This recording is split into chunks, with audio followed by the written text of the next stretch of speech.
Ja, vor 17 Jahren habe ich meinen ersten Urlaub in Schweden verbracht.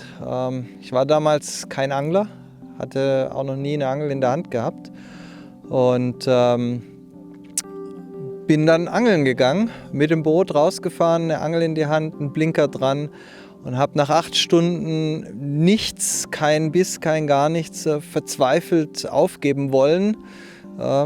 Habe mich aber dann doch dazu entschlossen, noch mal 2, 3 Würfe zu machen und konnte dann einen 73 cm großen Hecht fangen. Und genau von dem Moment an war ich total verliebt ins Angeln. Die Liebe zum Land Schweden kam dann durch unzählige Urlaube, die danach kamen.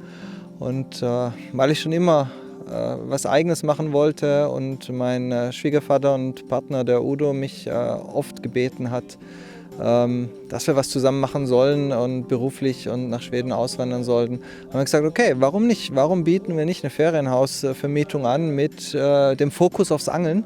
Weil wir auch oft schlechte Boote bekommen haben oder die Häuser nicht so ganz dem Standard entsprochen haben, den wir wollten und es sprachlich schwierig war. Und dann haben wir gesagt, da gibt es bestimmt mehr, denen es genauso geht wie uns. Und wir haben mit 8 Häusern angefangen 2013, haben jetzt über 60 Ferienhäuser, 20 eigene Boote ungefähr und Zugriff auf nochmal weitere 30, 35 Boote. Und versuchen jedem Angler genau das anbieten zu können, was er sich so vorstellt. Und ja, sprecht mit uns, wenn ihr Fragen habt, sprecht uns an. Wir versuchen alles zeitnah zu beantworten. Und dann könnt ihr hier einen tollen Urlaub verbringen.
Väldigt glad över att kunna få fiska med en sån stor profil som Ulle Berg.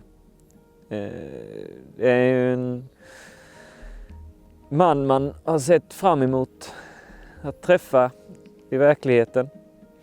Och nu har den äntligen blivit sann.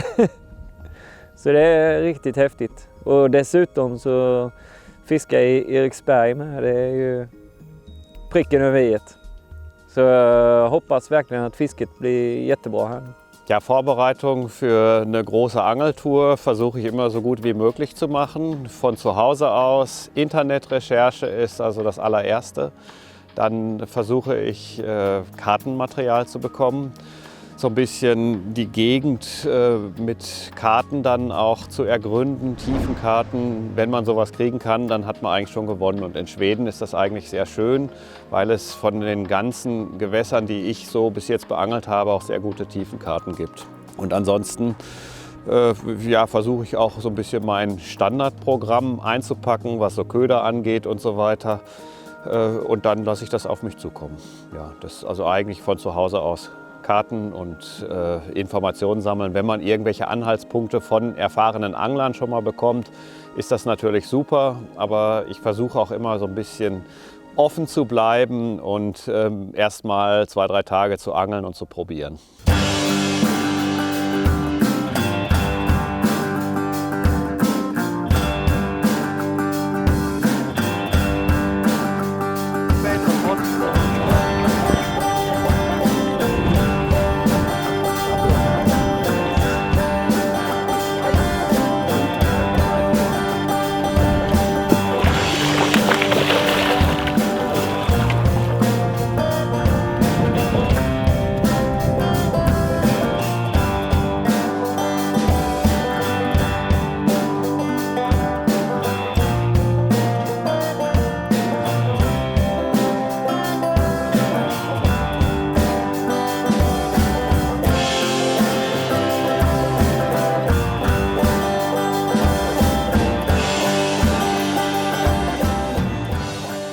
this is the second time I'm on Eriksberg. We are for pike fishing again because there's a lot of spaces you can fish. You can fishing in the bice. You can fishing on 4-5 meters depth. Everything is you can doing shad fishing, jerkbait fishing. A lot of styles in one bay you can fish. The whole bay you can fish on 1 or 2 days. For me, this is this is the biggest place of the most famous place for fishing. Now it's the middle of the day. We're fishing. In this morning was really well. We catch a lot of pike, but expectation for the afternoon is it's coming better. They're lying in the bays in the afternoon in the sun, especially in the springtime, like now. Ja, wir bieten verschiedene Angelguidings an. Man muss kein Anfänger sein, man muss kein Profi sein. Wir haben eigentlich für jeden was im Programm. Das beginnt bei unserem Haussee, dem Tiken, auf Hecht, Zander, Barsch, Anfänger, Fortgeschrittene. Wir haben den Orsnen in der Nähe, an dem wir auch Guidings anbieten. Etwas spezieller ist dann schon das Guiding am Miensee, das ist ein Kratersee. Da waren wir auch im Plinker mit einem Bericht, den findet man auf unserer Homepage. Mit dem Tiken auch ein Jahr vorher. Und dann unser absoluter Renner sind die Scheren-Guidings auf Hecht. Wir sind 3 bis 4 Tage in den Scheren unterwegs, jede Woche mit Boot und Gästen und fangen wirklich gute Hechte. Wer das noch nicht erlebt hat, der muss es einmal gemacht haben. Es ist wirklich ein Erlebnis, dieses Guiding zu erleben.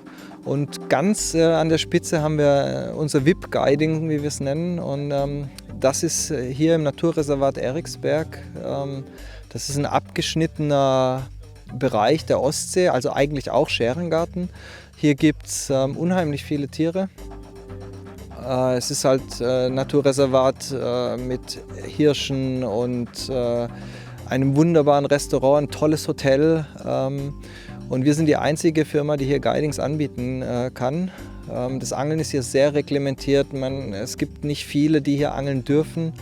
Und für die Schweden ist diese Bucht legendär, da 2004 Stefan Truman-Trumstedt und Buster geangelt haben. Die haben damals einen kleinen Köder getestet, der nennt sich Buster Jörg. Haben in 3 Tagen 22 Fische über 10 Kilo gefangen, 2 15 Kilo Fische. Und alle versuchen dem nachzueifern, versuchen das auch einmal zu erleben. Und da gehören auch wir dazu. Bis jetzt haben wir es noch nicht geschafft, aber wir hoffen, dass es irgendwann passiert und wir auch mal so ein tolles Angeln erleben dürfen. Aber auch so ist das Angeln hier wirklich hochexklusiv, toll. Man hat eine Riesenchance auf den Fisch seines Lebens. Aber auch hier kann es mal schwierig sein. Allerdings ist auch das Ambiente allein der Wahnsinn.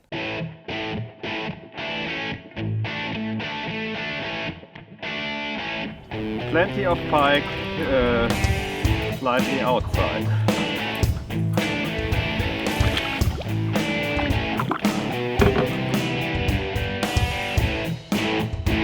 Früher fand ich die Blinker immer besser. Ja. Aber das ändert sich.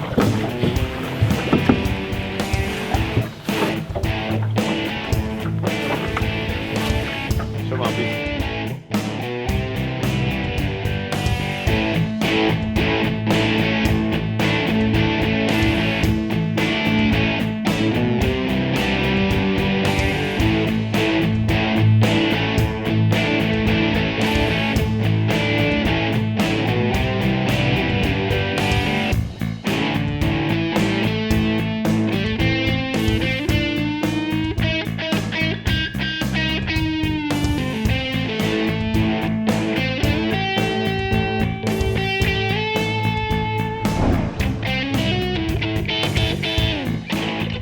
Eriksberg kenne ich schon erstaunlich lange. Ich habe vor 15 Jahren, vielleicht knapp 20 Jahren schon mal in Eriksberg gefischt. Seinerzeit gab es hier ein großes Treffen hier in der Region Karlshamn. Als Royal Fishing gerade gegründet wurde, hatte ich schon mal eine Einladung zum Lachstrollen, was ich offen gestanden nicht so gerne mag. und Angeln in Eriksberg. Ich habe da gehört, ist ein ganz tolles Revier. Aber ich muss zu meiner Schande gestehen, wir hatten sehr wenig Zeit und ich habe in der völlig falschen Ecke angefangen. Ich habe in meiner ersten Angelsession hier in Eriksberg nur 4 Hechte gefangen. Das geht auch. So, beim zweiten Mal wieder so eine Tour Royal Fishing, da wusste ich dann viel besser Bescheid. Also die eine Gruppe ist links rum und die andere rechts rum gefahren. Ich war in der falschen Richtung unterwegs, die andere Gruppe hatte gut gefangen und im nächsten Jahr habe ich dann eben deutlich besser gefangen. Und inzwischen, glaube ich, kenne ich dieses tolle Naturreservat sehr gut. Das muss man eigentlich auch als Gesamtpaket sehen. Man braucht auch ein bisschen Glück, dass die großen Hechte gerade wollen und da sind. Das ist nicht selbstverständlich, aber die Wahrscheinlichkeit, dass man hier eine tolle Angelei erlebt, ist schon sehr, sehr groß. Und wenn man selber Bescheid weiß oder jemanden hat, der sich gut auskennt, dann kann man eigentlich davon ausgehen, dass es auch ein recht gutes Angeln wird.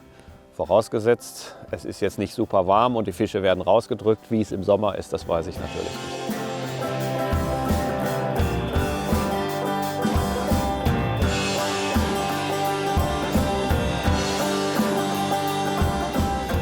Wenn ihr gut findet, was wir machen, dann folgt uns auf Facebook und auch auf YouTube.